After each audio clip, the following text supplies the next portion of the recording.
For more incredible action figures and collectibles, including the one seen in this review, check out Lindsay's Toy Room at www.lindsays.toyroom.com.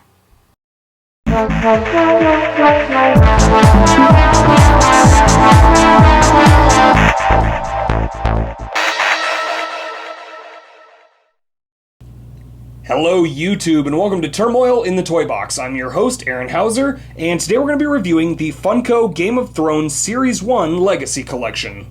This series includes the White Walker, Ned Stark, the Hound, Jon Snow, Tyrion Lannister, and Daenerys Targaryen.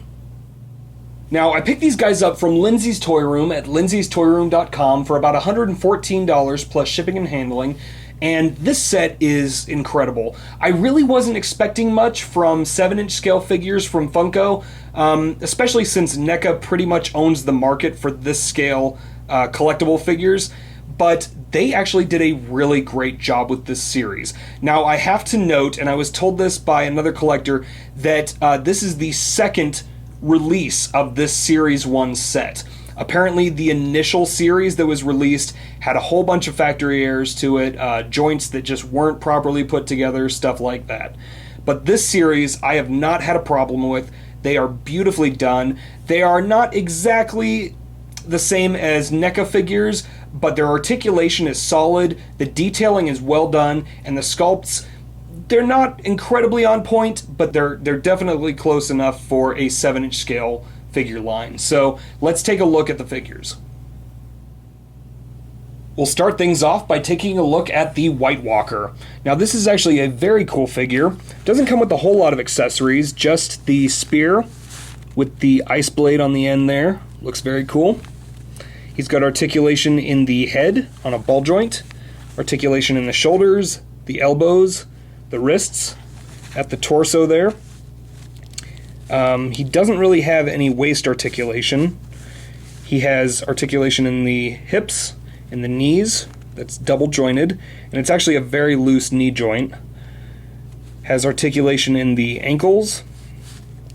Now as far as detailing goes, I really loved sort of the textures that they have on this figure. This plastic, the waist part kind of looks very leathery. It's very well done. The skin textures look really cool. The face sculpt, really well done. The only real minor problem that I had with the sculpt was on the hair. It's really well detailed on the back, but then right underneath it, it's just flat plastic. So it kind of detracts if you have the head up like that. If you have the head down, can't really notice, but if you tilt it up or over or anything like that, it has that exposed plastic look to it. But that's really my only gripe with this figure. That and kind of the loose knee joints. Occasionally this guy does fall over. Now that just could be my figure, but overall, really do love the look of this guy. They did a great job with the sculpt, with the detailing, as you can see. Overall, just a very cool figure. Next, we've got Ned Stark, and he comes with a couple different accessories. He has the larger sword and the thinner sword. Has a nice sheath that goes in.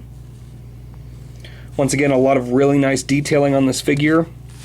Same articulation. He's got waist, head, shoulder, elbow, wrist, hip, knee, and ankle.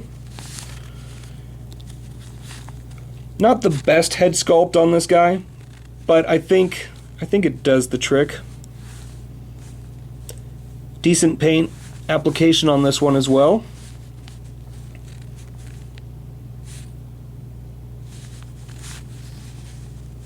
A lot of really nice poses you can do with this one as well, which I really liked.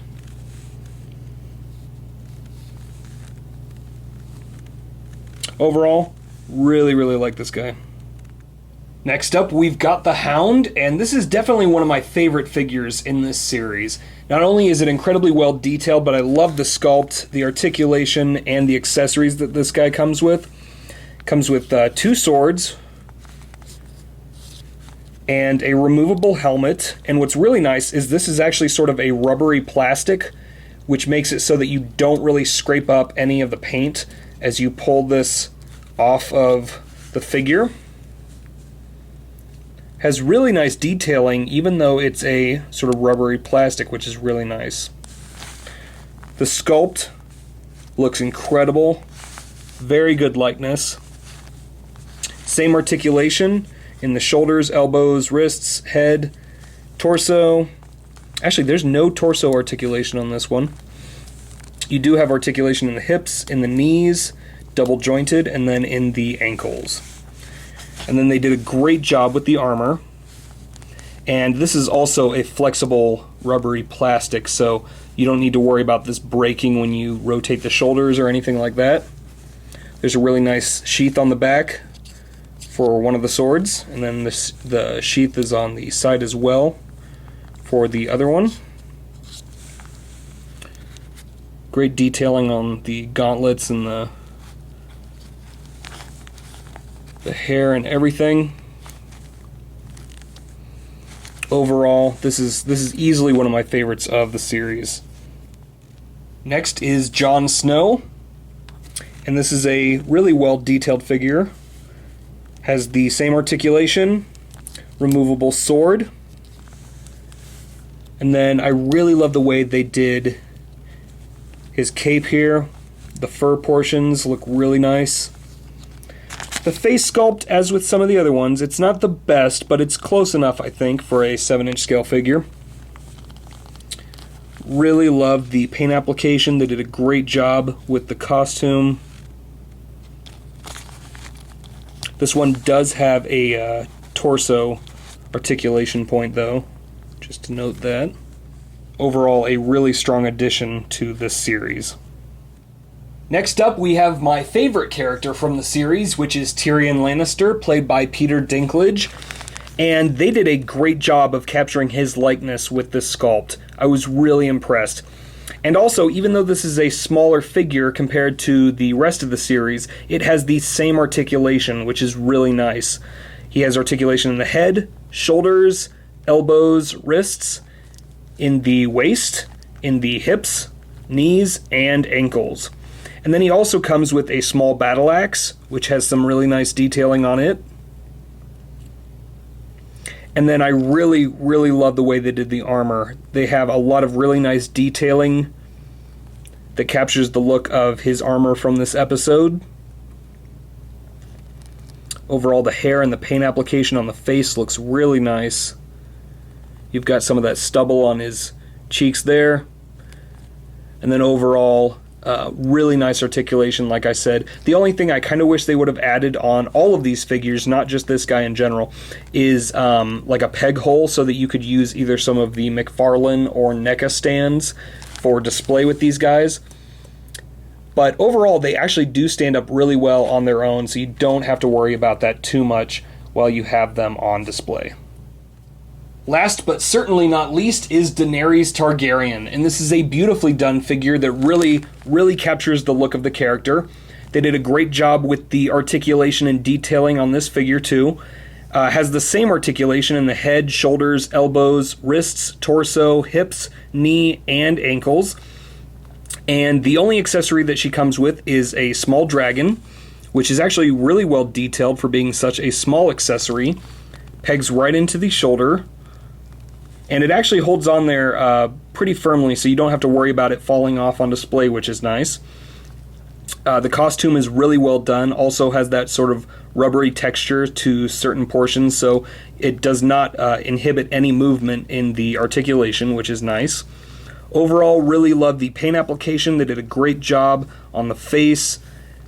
The only issue that I had with this figure, as you can see, is that they decided to paint some joints and not others. So it's very noticeable right out of the box.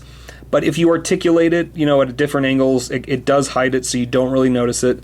But I just thought that it was kind of an odd choice to have clear plastic on some joints and then the painted flesh tone colors on the other. So that's really my only gripe with this figure. Overall, I do think this is probably the strongest figure of the series.